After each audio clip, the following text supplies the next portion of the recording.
ते लोक सुद्धा म्हणतात हो, भुजबळ साहेब जे ठरवतील ती दिशा, ते घुरट सगळ्या दुनियाचं आणि त्याचं तुम्ही ऐकता. तुम्हीच कण खरेत ना स्वतः. तुम्हीच लोकांना न्याय देऊ शकता, दिशा देऊ शकता. त्याला म्हणतात ती दिशा ठरव, आणि त्यांनी तसली दिशा ठरायची. म्हणजे भुजबळ बीडला आला आणि भेद पसरून गेला, जाती जातीत भेद निर्माण करून गेला. अरे तुला हिनवायचंय का त्या कुटुंबाला, त्या परिवाराला? तुला असं म्हणायचंय का की ज्या माणसानं, त्या मोठ्या मुंडे साहेबानं राज्यावर देशावर ठसवून ठेवला, ते विचार त्या कुटुंबात पडले असतील ना, त्यांच्या कुटुंबातल्या सगळ्या लोकांना ते विचार ऐकले असतील, सगळ्यांना बघितलं असं.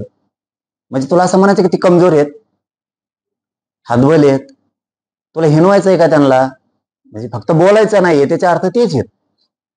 आणि तुला असले असले पुढं करायचं की जे ज्या पक्षात मोठे झाले, ज्या पक्षात मंत्रिपद मिळाले, त्या पक्षातल्या आपल्या स्वतःच्या नेत्याला दुसऱ्याला रसद पुरवायची, शेद्याला लावायचे, असले करायचे, खुन करायला लावणारे करायचे, आणि तिला काहीतरी बोलून बाजूला सारायचं.